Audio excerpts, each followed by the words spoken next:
Henderson is a poor lad. That is one sensational try. 3 in a row for Saints. The three-peat is achieved. An 8th grand final win for the Red Bee.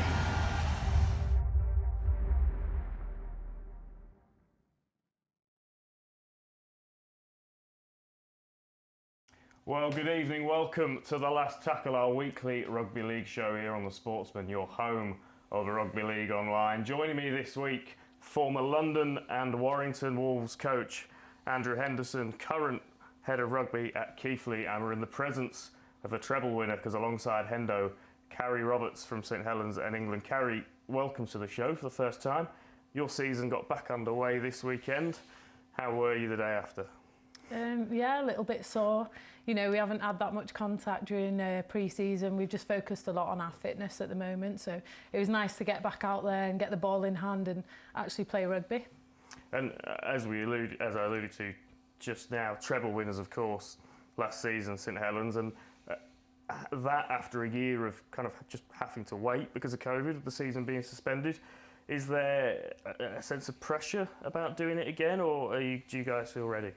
I don't think there's like external pressure. I think it's all internal pressure. You know, we're a team that really pride ourselves on our performance and the way we do things in training and out of training. So internally we do have pressure from the girls, but externally I don't think we do. And you've come into this Challenge Cup format, a new format, 4 groups of 4, got your season up and running against Barrow. A big win in terms of the scoreline, but I get the impression that it was hard work, and you know, for 80 minutes you had to keep going. Yeah, to be fair to Barrow, they really put a good performance out there. They've just been promoted, come into the Challenge Cup first year, and the work they've been doing, they were quite physical. I know their defence didn't shift as well as ours did, but they were quite physical, and it was a real good battle out there. It was tough. Hendo, you've been part of our coverage across the board, including the women's game, for a while, and I mean, these guys, St Helens, have been at the top thereabouts for a long time. But teams like Barrow coming through, and this new Challenge Cup format, perfect for teams like that to establish themselves in the women's game. Yeah, absolutely. And I think with the way that the Women's Challenge Cup is structured, I think it gives a great opportunity for some of those clubs that maybe not in the top division or the top flight. They get the opportunity to play teams from that Super League competition as well, and that gives them an opportunity to know that's what we've got to aim for, that's the benchmark, that's what we've got to try and aspire to. Gives them a feel for that, and also gives them some more exposure too. You know, obviously they've got the respective competitions with the Women's Super League and the Championship, etc., and the merit leagues that they have up and running as well in the women's game. But again, the Betfred Challenge Cup just gives them another platform to expose the women's game and get more support for it. But like I said, you know, I think it's a great sort of format that they have structured there, and 2 from each group of 4 go into the next stage of the competition. It's exciting. And Carrie, obviously with the format as it is, the Challenge Cup takes us up till May, and then the league season starts. Yeah. That must make you feel that by the time you get up and running in the Women's Super League in May, beginning of June, you've had a really nice long run in of loads of competitive games and you'll be in a good position. Yeah, because we've still got a number of things to work on. Not everything went right against Barrow, so you know, hopefully we'll keep going back to training, going back to the drawing board, building on the things that we didn't do as well, and then hopefully when it comes to, you know, finals, semi-finals, we can really push on and get things right, execute it well. But one of the things that I always find interesting when we cover the Women's Super League and the Women's Challenge Cup is, not that it's not hard work for the men's players coming through, but we're quite familiar with that system. They get picked up at community clubs, into academies, and then through to hopefully making their Super League clubs. But Carrie, it's quite often different for the women. You all seem to have very different routes into the game, very different journeys to the Women's Super League. Could you just sort of talk us through yours? I think so. Mine was I started off playing rugby union for the Army, and the Army Rugby League coach asked me to come along and play league, and I tried it out, and I really enjoyed it. And then just from there I played for Thatter Heath for a little bit when I was at home at weekends in St Helens, and then I kind of came away from that again and went back to rugby union. And then 2019 I picked up rugby league again through the Army, and I was lucky enough after the Challenge Shield final to get picked up from Craig Richards, the coach, and the Army have just supported me since then. So 2 years of support I've had from them, and I've pushed on to go play for Saints in the EPU as well. You must have noticed from when you first started playing rugby league to when you came back into it and then joined Saints, the the growth and the progression and the change in professionalism. Oh yeah, I know massive. it's still amateur, but professionalism in terms of attitudes and skill sets in the women's game. Oh, massive. So I played for England in 2015 against France, just a test series, and I came away from that, went back to rugby union, but just the step going back to England, it is huge. They get so much more support now. They've got physios, there's a lot of focus on fitness, whereas in 2015 there wasn't that. It was if you had the skill set, you could come along and play, and there wasn't as many people to pick from. So, you know, you've got girls now that are really competing and biting at the ankle, so you've really got to be up there. There's a lot of pressure in terms of performing now. And also, I guess, a step up in profile as well, because the coverage of Women's Rugby League has never been at a better level. We've got Sky showing 5 Betfred Women's Super League games this year. BBC is showing more Women's Rugby League than ever across the Challenge Cup, and we'll touch on the World Cup later, but that's going to be huge. Have you noticed the difference for you? You getting noticed by people asking for signatures and stuff in the street? Yeah, you get. It's really nice as well. It's really rewarding to get that from like youngsters, because I never had that growing up. I would look at the likes of, you know, Alex Walmsley, James Roby, and it's never a vision, because you can't see yourself being like that. Because you look at the men and you think, you know, that's great, I would like to be like them, but for me it was never possible. But these youngsters coming up, looking through at the likes of like Jodie Cunningham, Emily Rowe, Jamie Hardcastle, they've got that vision. And if you can't see it, then you can't really have that vision, but they do have that now, and there's so many youngsters coming through. It's amazing. Hendo, we've said quite a bit on this show, especially in the last few weeks, about increased coverage just across the sport of rugby league this year, but it seems to be more prevalent than ever in the women's game. So many more media outlets are getting behind it. We're reading more and more articles, we're seeing more and more games, and it's only going to go one direction, isn't it? Yeah, well, it's just going to continue to grow, isn't it? And I think, and again, we've spoken about this a number of times on this show, Lewis, about how inclusive our sport is. You know, we're opening up opportunities not just for men or men with disabilities. We're opening it now to women, people in wheelchairs, people with learning disabilities. We're becoming, I think, one of the forerunners of presenting inclusion within sport, and it's fantastic to see. And I like the way that the women's game has grown and developed over the last few years, and to see now, like you said, the amount of media exposure that the men's game is getting on different platforms and at different levels, and the coverage now is being shared for the women's too. It's only good for the game. It's only going to encourage and entice more young girls, or more young boys as well, to play the game of rugby league and be encouraged to participate. And from then, there's now pathways and performance pathways in place, both in the women's and the men's game, for those kids to have those opportunities to become professional rugby league players, which is excellent. And as part of that increased coverage of the men's game, we're seeing the likes of Jodie Cunningham, Danica Prim doing regular media work on those broadcasts, doing a great job as well. And again, as Carrie said, if you can't see it, you can't be it. Well, correct. The visibility is better than it's ever been. Yeah, absolutely, absolutely. I think Carrie hit the nail on the head before. You know, a number of years ago, she was watching rugby league, loved watching the sport, but could never aspire to be that because that platform wasn't there.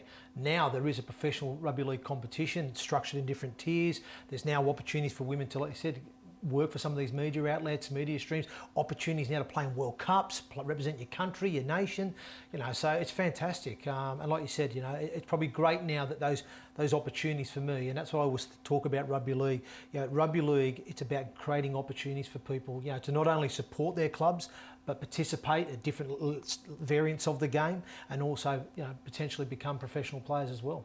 It's fantastic. Got to be exciting to be at the epicentre of this growth. Yeah, it's so exciting.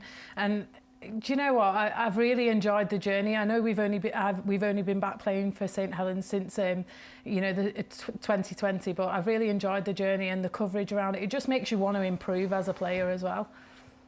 Yeah, fantastic that Sky and BBC are getting behind the women's game in the way that they are, and we'll also be bringing you live Women's Betfred Challenge Cup and live Betfred Women's Super League games right here on the Sportsman. It's your new home of Rugby League Online. Don't miss a thing from the new home of Rugby League Online. Follow the Sportsman on social media and follow the YouTube channel for exclusive content.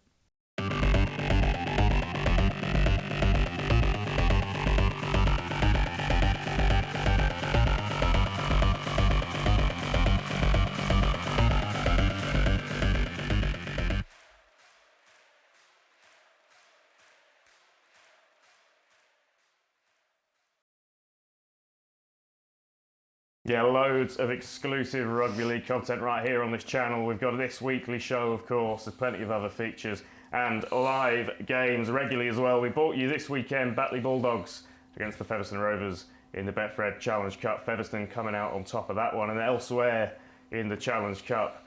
Well, let's just have a look at a bit of magic from Jared Sammett, a man that you know pretty well, Hendo. The try is one thing, the celebration is another. So, Hendo, give me points out of 10 for the try. Right, okay. Well, and then it's points a nice out of show 10 and for the go, celebration. nice right hand off, and a nice left foot step. And then that is Jared Sammett all over. He's an entertainer, isn't he? He's a maverick of a player. Like I said, it was a pleasure to coach. I really enjoyed working with Jared. You know, I got the opportunity to bring him down to London when I was head coach there, and at that stage of his career, he was a little bit in the wilderness, to be honest, Lewis. He was playing at Warrington. He probably was a little bit disillusioned with the game and where he was at, and I was very fortunate to secure his services. And like I said, he was fantastic for us. I mean, the thing about Jared Sammett is he's a player, and even at the age he is now, currently playing in the Championship with Barra, he still has the ability to be a running threat. He's got a pass threat and a kick threat. You know, and he's a player that he's one of those unique players that can create something out of nothing. You know, so when things are maybe not going right for you in a game, he can unlock that defence somehow with a magic play and come up with a big play to win you a game. And you just saw an example of that there on the weekend, where he's just created something out of nothing there. Bit of footwork, bit of a fend, and beats a fullback and scores a fantastic try. But yeah, look, listen, he was a pleasure to coach. He's a good player, still performing well in the championship for his club at Barra Raiders at the moment. I'll never knock a player for a celebration, but if you were still his coach and you perhaps had the physio next to you, you might not be too happy with him for that. Yeah, I know. But listen, this is where you know this when you sign a player like Jared Sammett. You've got to understand that, and that's part of your duty as a coach. You can't be too critical of that. I mean, don't get me wrong. I know what you're saying there. You'd hate the fact that he did that and he got injured doing something like that. But you've also got to understand that when you sign him, he's going to do some crazy stuff like that, and that's the type of person he is. And I'm certainly one of these coaches that I like a bit of personality in your team. I think it's great to have those different personalities and dynamics. You don't want too many of the same sort of people. I think having different personalities creates a better dynamic and a different dynamic to your team cohesion. So I'm all for it. Carrie, do you reckon any of your teammates or yourself maybe have got that kind of acrobatics in the locker? You set the bar. So obviously playing against Barrow, I tried to make the kick a bit easier, and I got pushed out into touch after going over the try line. So it'd probably be myself, to be honest. The coach wasn't too pleased with that afterwards, but. Look, we love players like Jared on this show. We love players who express themselves, and a brilliant player with the ball in hand, and obviously a real jack in the box without it as well. Hendo, you're doing pretty much every media outlet imaginable these days.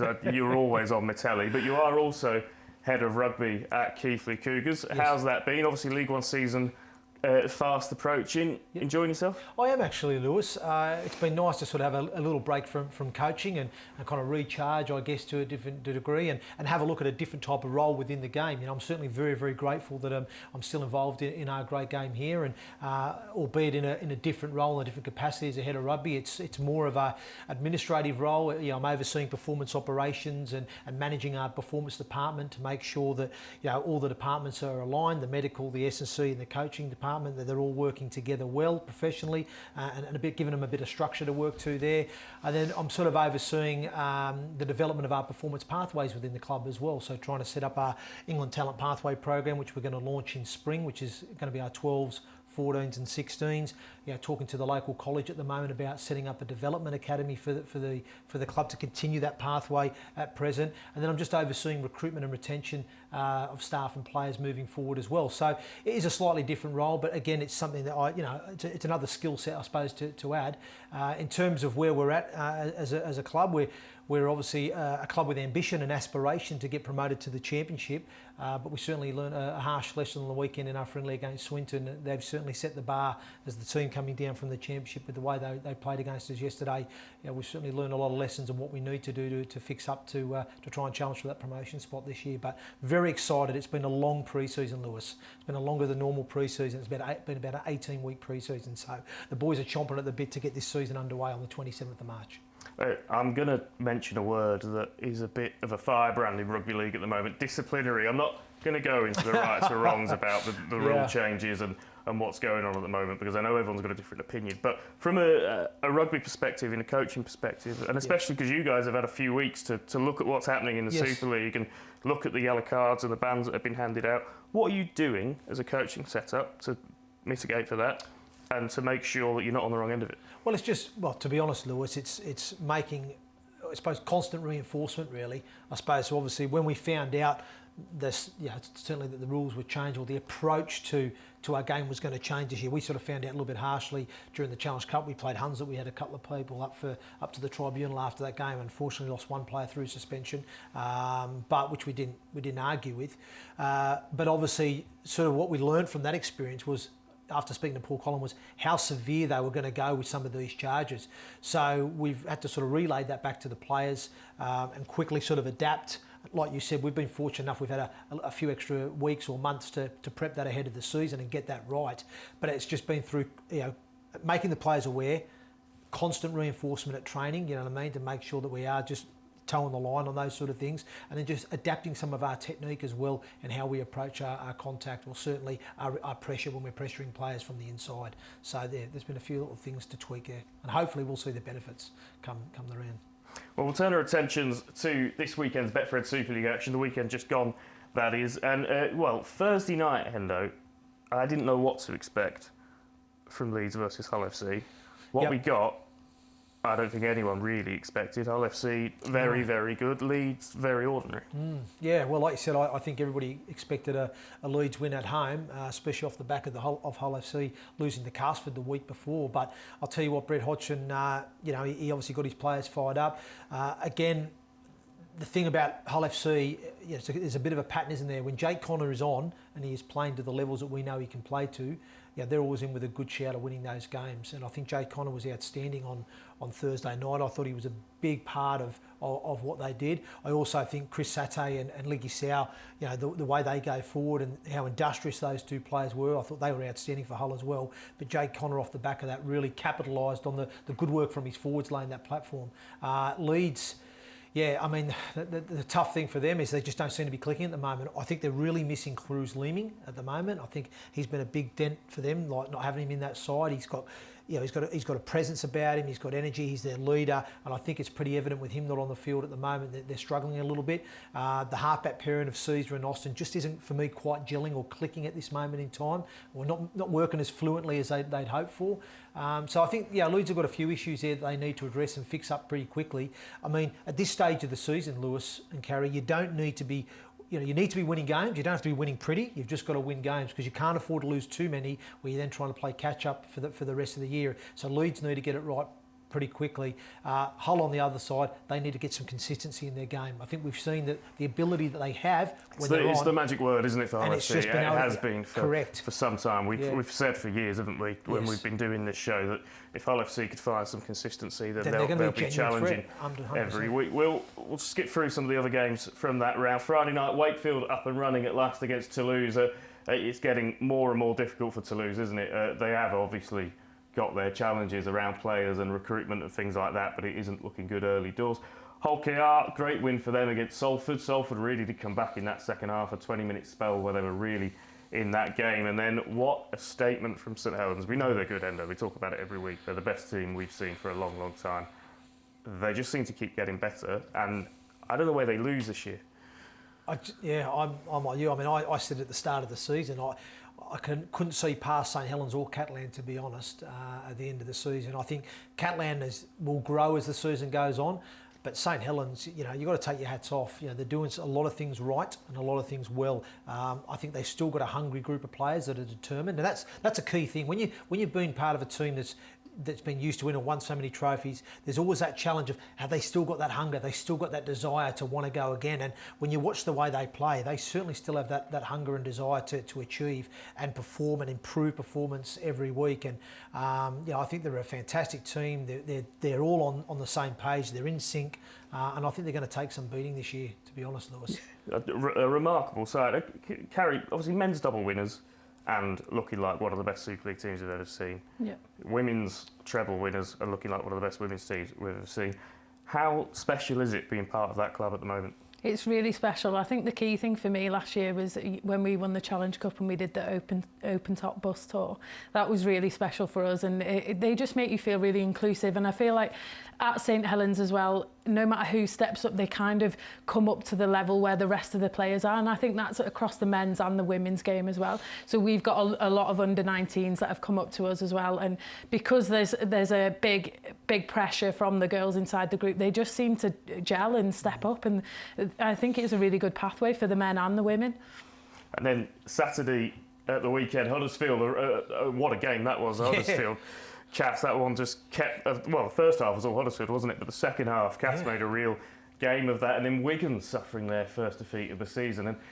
And we always say Catalan's a difficult place to go. Yes. It looked a very difficult place to be for Wigan on Saturday night. Yeah, it did, and I, you know, I didn't expect the scoreline to be it was. I thought it was going to be a close contest, and it could have gone either way. I think Wigan have been in reasonable form. I know they had a bit of a scare the week before against Toulouse, but I thought they would have, for me, acquitted themselves a bit better against that Catalan side. But I thought Catalans really handled the conditions. I thought they outplayed Wigan in pretty much every department. I mean, I know it was interesting to note that Wigan actually made the decision to stay over there. So they flew to Toulouse, they played Toulouse, and they stayed for the next so many days just to prep for the Catalan game. So I'm sure as a coaching team they'll reflect on that, whether that was the best preparation, whether it wasn't. They may do things differently. They'll learn from that experience, but they certainly weren't at the races on Saturday against the Catalan Dragons. Well, we mentioned HARDCASTLE back to winning ways at the centre of that win, and I went to that game on Friday night, and he was outstanding. Mikey Lewis just looks like he's a second ahead of everyone in the way that he's thinking of playing at the moment. We sat down with him at the beginning of the season to get to know him a little bit better. Michael, start off with, do you remember the first game you ever attended? Yeah, I think it was a All FC game. One of my dad's best mates, Paul King, played for FC, so yeah, I remember going to my first game to watch him. And where did you first play rugby league? First played at Westall Amateur Club, just a local team around my way, and so that's where I started. Can you remember your professional debut? Yeah, pretty well actually. Even though it went quite fast, I can remember the first game, and yeah, it was a really proud moment. Your favourite player growing up? It's an hard one really. Probably Danny Maguire or Rob Burrow, one of them two. Your best rugby league memory so far? It's probably getting to the semi-final, the playoffs. Yeah, that. Even though we dropped short, it's still a pretty proud moment. Your favourite stadium other than your own home ground? What I've played at? Yeah. Wembley. Yeah. He's got himself caught behind the ruck.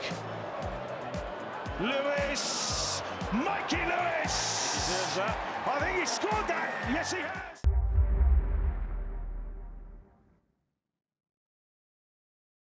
Yeah, Mikey Lewis starting off this season very much as he finished the last one for HARDCASTLE. Hendo could be a superstar. Already is a superstar, but could be a real superstar. Look, he's got a lot of potential, hasn't he? I think, and I like the journey that he's been on as well, Lewis. He sort of has come through the youth system, and then he's had to go out on loan and on dual reg to various clubs in the championship, and like at York, etc. And he's had to apply his trade there to help further his development, and then he's been rewarded by his performances at that level, and he's gained that confidence and belief to come back into Super League, and Tony Smith has backed him, and that's one thing as well, having a coach that backs your talent and backs your ability, and he's obviously he's thriving under Tony Smith at the moment at Hull Kingston Rovers, and again, you look at that off the back of his performances with Hull Kingston Rovers, he's now earned the opportunity to be part of that England setup, potentially come the end of the year in the World Cup. So Sean Wayne obviously seen something in him as well. So yeah, I think it's been a great journey that he's been on, and long may it continue. But he's an exciting player to watch. He's dynamic. He's a competitor, and like you said, he has that ability to create something as well. He's quite inventive as a player, which I like to see. Right, let's have a quick skip through this week's televised Betfred Super League games. We'll start off Thursday night, Wigan versus Castleford on Sky, Hendo.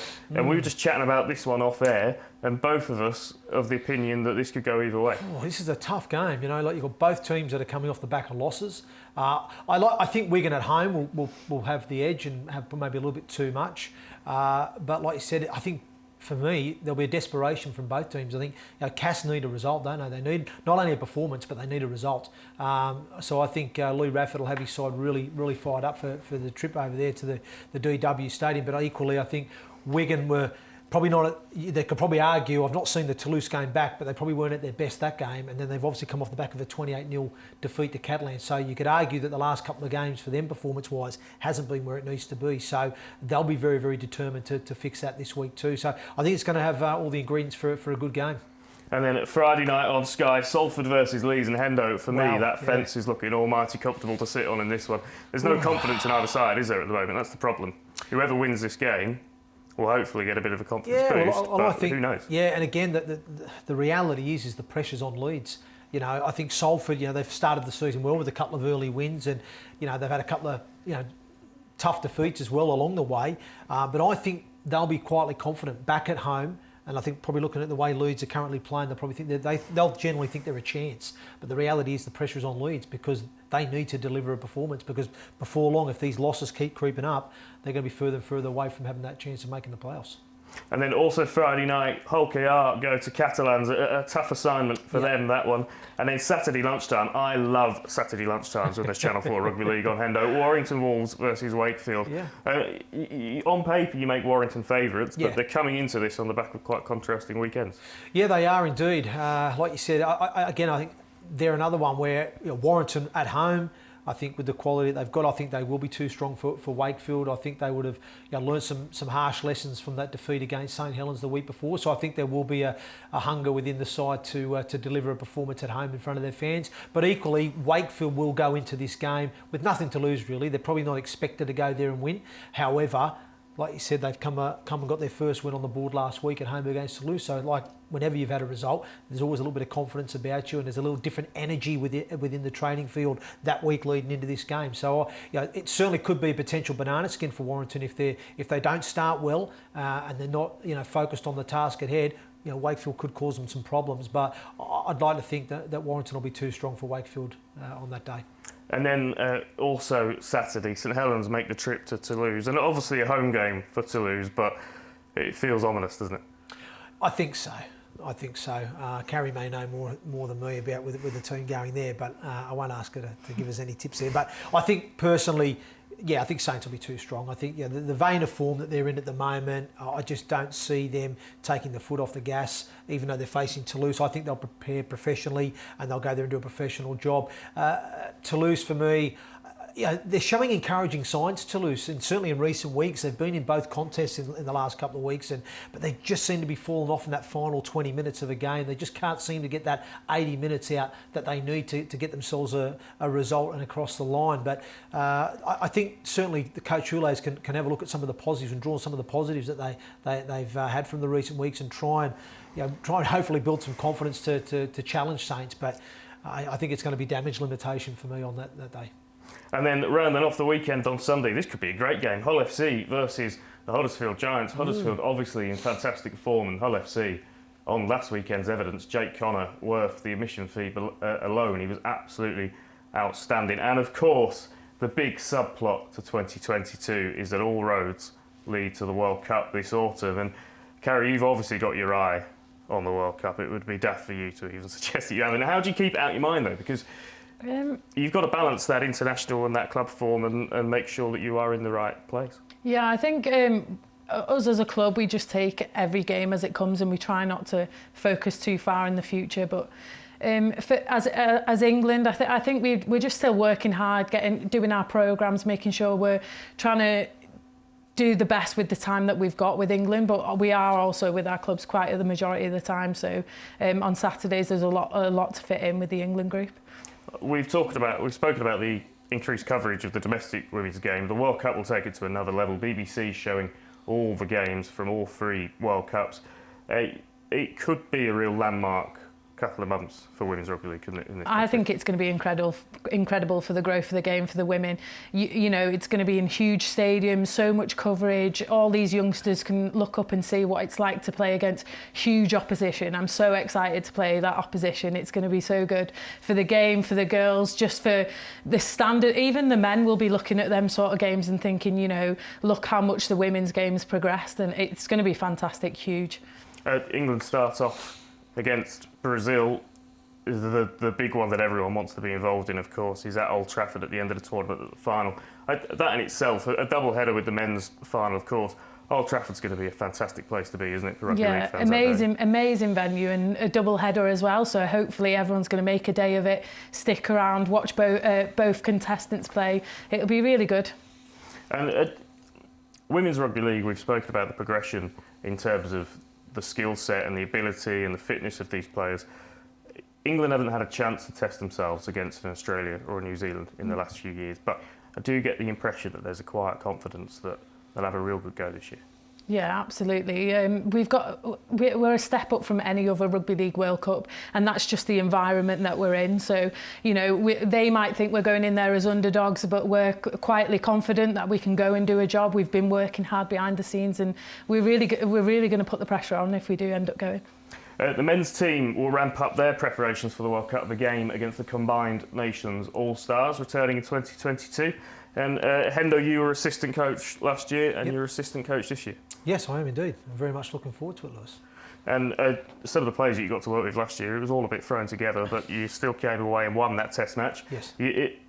Excited to perhaps a little bit more organised this year and have an even better crack at it? Yeah, look, I think, Lisa, I'll be honest with you, it was certainly a memorable moment from a personal point of view, career-wise, and it was a special moment, that's for sure. For those guys that were part of that Combined Nations All-Star squad of 2021, I thought, you know, again, it was disappointing in terms of, it was kind of a little bit thrown together that we couldn't get every player released from clubs, and player availability was difficult. I remember we walked in, Tim Sheens and myself, we'd selected an initial squad that we'd liked, and we were getting phone calls as we're leading into it that we couldn't have those players, etc., or they weren't available, people were injured, etc. So we remember starting the week with about 13 players walking in on the Monday, but by the end of the week we had 19, and it's a credit to those players because they didn't let that bother them, and I thought the whole concept around Mossy Masawa as well, really, the players really bought into that, and it was, like you said, it was a fantastic occasion. This year, like you just said there, Lewis, we're one step ahead. You know, we've obviously appointed the head coach earlier this time round, got the staff in place a little bit earlier. We certainly now, the fact that we've got the international weekend, and that was probably the big sticking point from last season, was there were Super League games being played over the weekend. We had this fixture, so that didn't help either. Whereas this year we have got now a separate weekend, so we should have more players available. And boy, we've got some great talent in this Super League competition to choose from. It's going to be difficult. Some of the talent's outstanding. It really is an international standard side you'll put together. We can hear from your new boss, one of the greats of the game, returning to coaching for one night only, ELLERY HANLEY. Well, I'm looking forward to it tremendously. What a great opportunity, not just for the players and the backroom staff, but everything what around it surrounds it completely. It's just a fantastic. Whoever thought of the idea, the concept of bringing the All-Stars against the Combined Nations side, and making sure that you can pick from all the Northern Hemisphere. What a wonderful idea. It's tremendous. I'm excited. I'm not even playing, and I know the game's a few months away at this moment in time. But one of the big things I'll be looking for, just in regards to picking the side and announcing the side some months down the track, is that all players have to be in form, and that's really crucial and that's really important. I know they had some wonderful success last year with Tim Sheens, and everybody did well under the umbrella of Tim Sheens and everything. But what you've got to always do and remember is that you've got to put that aside now, because all that has done really, it's fueled the England side to play well against the All-Star side. So, you know, we know our backs are against the wall, and there's going to be a lot of difficulties and hurdles to cross, but we're looking forward to the challenge. Yeah, that'll be fantastic Test match, the Combined Nations All-Stars, and brilliant to see ELLERY back in the game at one of the greats. We are very, very quickly running out of time. So let's have a look at our weekly feature, the contenders for Try of the Week. Welcome to Try of the Week. I'm Ross Fiddies, and here are this week's contenders. Try number 1, it's the Challenge Cup 5th round. Sheffield away at North Wales Crusaders. The ball's out to Crimes on the wing here and Swarbrick's on his tail, but he fumbles the tackle. Tommy Johnson goes for the ankles, but he can't stop him either, and Crimes is over for his first of 4 tries. We're up to Barrow for try number 2, and it's the Women's Challenge Cup now. St Helens in attack here with Amy Hardcastle. She's already palmed off one defender and another one. The Barrow ladies continue the chase, but does she have the legs? Of course she does. She goes all the way and touches down under the posts. Try number 3, and we stick with Barrow in the cup, this time with the men's side, and Jared Samet goes for the dummy, a little duck under there, he crosses over, but just wait for the celebration. There it is, this is what it means for the Superman to progress to the next round. More Challenge Cup action for try number 4. It's Featherstone in attack against Batley. Nice offload from Cuthbo, and Craig Hall collects well with Smith by his side and Brandon PICKERSGILL in support, and he's over for the Rovers. To the Super League now for try number 5. It's Hull KR on the attack. Jordan Abdul to magic Mikey Lewis. Lovely footwork and a lovely kick. He's through the defence and he's over under the posts. And finally, try number 6, it's Hull FC away at Leeds. McNamara to Lovadua to Jake Connor, and it's over the top. Swift on the wing to collect, but what a pass there from Connor, and Swift goes over. 6 tries, but only 1 winner. Head to the R-League app now to vote for your favourite. Yeah, it seems to get harder and harder every week to pick the winner for Try of the Week. We've had some outstanding entertainment so far this season, so long may that continue. We are out of time, so thank you to both of our guests this week for joining us. Carrie, brilliant to have the women's game back, isn't it? And brilliant to be talking about it again, and what a fantastic year we're at the beginning of. Yeah, we're so looking forward to it, and to end it with a World Cup will be massive for women's rugby. Hendo, you're a bit like me, you're a rugby league tragic, you'll watch it at any level, at any game. It's League One is back for you. You must be pleased to be able to get your teeth sunk into it. Yeah, no, really looking forward to it. It's been, like I said before, it's been a long pre-season for the lads as well. You know, they're not used to having to train for as long as they have done, but that's the nature of how the competition's been structured this year. And yeah, look, really looking forward to seeing how the Keighley Cougars go in the League One, and also looking forward to seeing the other sides in this competition too and see how they progress. Well, best of luck, and thank you again both for joining us, and thank you for tuning in to The Last Tackle here on the Sportsman Rugby League, your home of Rugby League Online. We'll be back next week at the same time with more from The Last Tackle.